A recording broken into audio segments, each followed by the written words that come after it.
Bonjour à tout le monde, bienvenue encore à notre étude biblique dans la première lettre de Jean. Nous sommes au chapitre 5 à partir du verset 14 que nous lisons. Nous avons auprès de lui cette assurance que si nous demandons quelque chose selon sa volonté, il nous écoute. Et si nous savons qu'il nous écoute, quelque chose que nous demandions, nous savons que nous possédons la chose que nous lui avons demandée.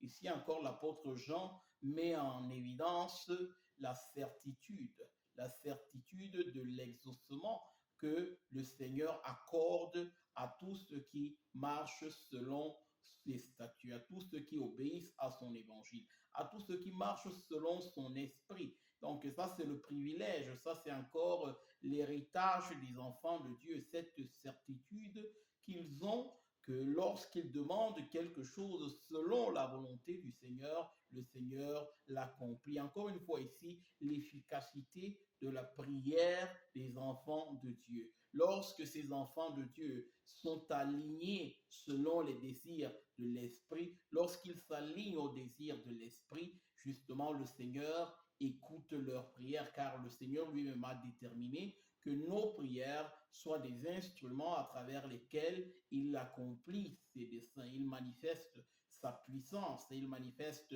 sa grandeur afin d'être encore glorifié dans cet exaucement de nos prières. Donc encore une fois ici, l'apôtre Jean met en évidence le fait que tous les enfants de Dieu ont ce privilège, tous ceux qui sont nés de Dieu, tous ceux qui obéissent à l'évangile de Jésus-Christ ont cette assurance auprès de Dieu d'être tout d'abord écoutés par Dieu et non seulement écoutés, mais exaucés également par Dieu, car Dieu est leur Père.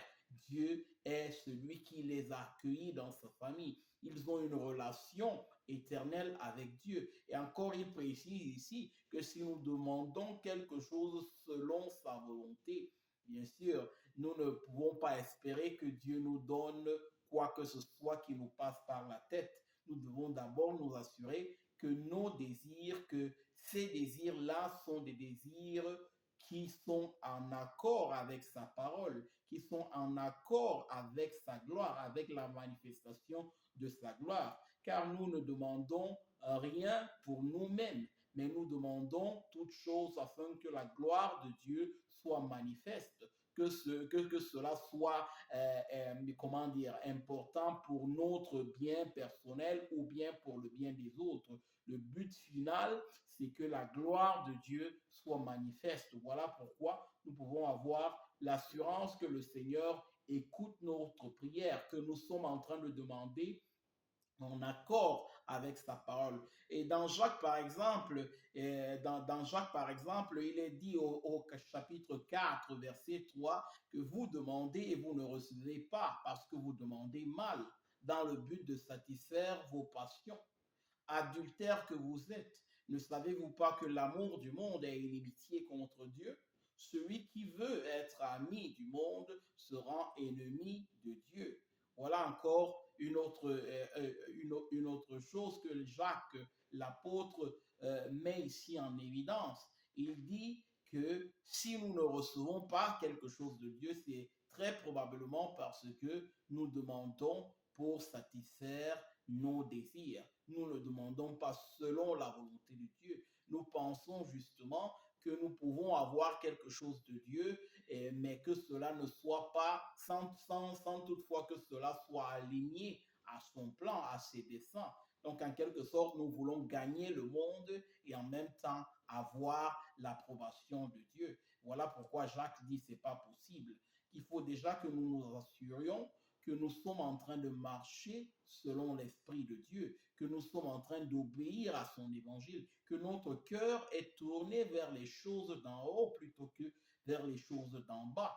Et voilà, c'est ce qui nous donnera l'assurance d'être écoutés par Dieu. Voilà ce qui nous donnera justement cette certitude d'être exaucés par Dieu. Au verset 16, il est écrit, donc si quelqu'un voit son frère commettre un péché qui ne mène point à la mort, qu'il prie et Dieu donnera la vie à ce frère. Il la donnera à ceux qui commettent un péché qui ne mène point à la mort. Donc ici encore, l'apôtre Jean utilise justement cette assurance-là d'être exaucé par Dieu, pour donner un exemple un peu plus pratique en disant justement que Dieu écoute la prière, les intercessions que les uns et les autres peuvent faire pour leurs frères et sœurs. Donc, et dans ce cas spécifique, il parle justement d'un péché qui ne mène point à la mort. Et lorsqu'il dit ici un péché qui ne mène point à la mort, il ne s'agit pas ici de la mort spirituelle, il parle ici de la mort physique.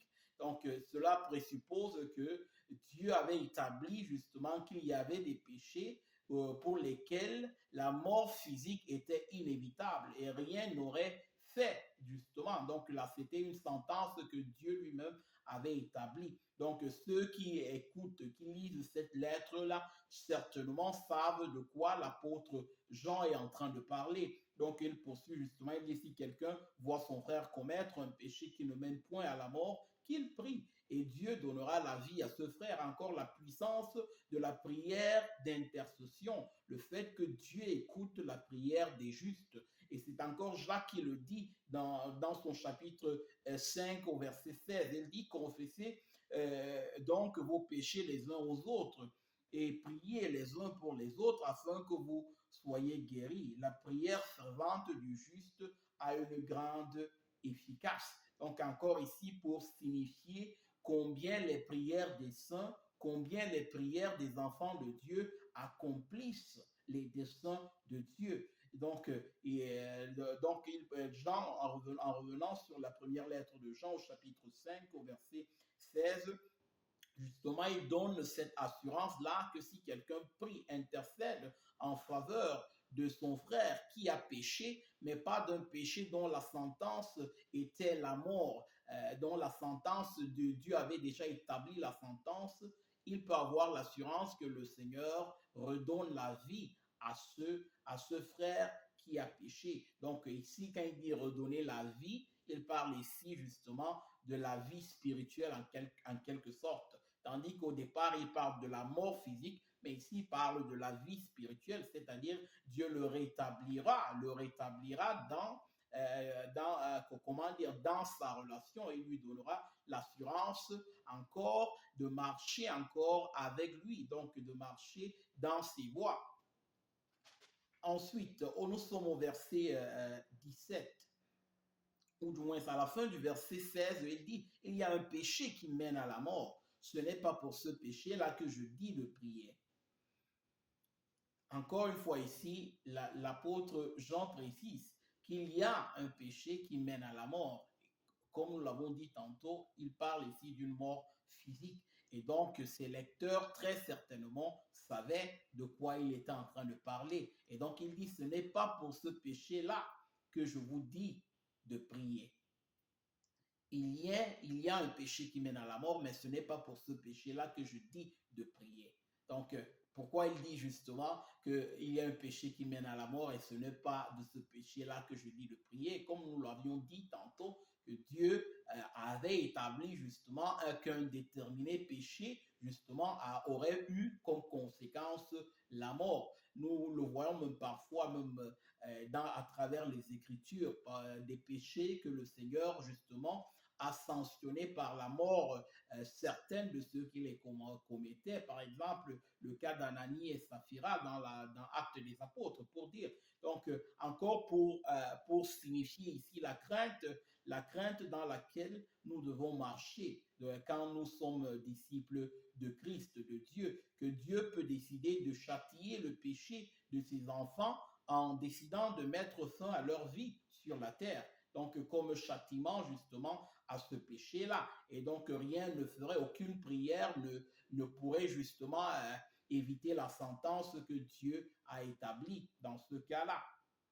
Au verset justement 17, il dit toute iniquité est un péché et il y a tel péché qui ne mène pas à la mort. Donc ici, il n'est pas en train de diminuer la gravité du péché. Lorsqu'il parle du péché qui conduit à la mort et des péchés qui ne conduisent pas à la mort, l'apôtre Jean n'est pas ici en train de donner des excuses ou de diminuer la gravité des péchés. Comme nous le lisons par exemple dans Romains 6, 23, on lit le salaire du péché, c'est la mort. là-bas, il s'agit justement de la mort spirituelle. Et tous ceux qui pratiquent le péché, tous ceux qui vivent dans le péché, qui prennent plaisir dans leur péché, tous ceux qui ne marchent pas dans l'obéissance à l'évangile sont condamnés ou à la colère éternelle de Dieu, à l'ire éternelle de Dieu. Donc voilà pourquoi justement il n'y a pas de contradiction entre ces deux versets. L'apôtre Jean n'est pas ici en train de dire aux frères qu'ils peuvent continuer à commettre des péchés qui ne conduisent pas à la mort physique, mais plutôt il est en train de préciser qu'il y a certains péchés que le Seigneur, de par sa miséricorde, de par encore sa patience, ne condamne pas par la mort physique subite, justement, de ceux qui les commettent, mais plutôt justement qu'il met ici en relief justement plutôt le péché justement qui conduit à la mort. Donc encore mettre en garde ces frères-là de ne pas justement, de ne pas se livrer à ce péché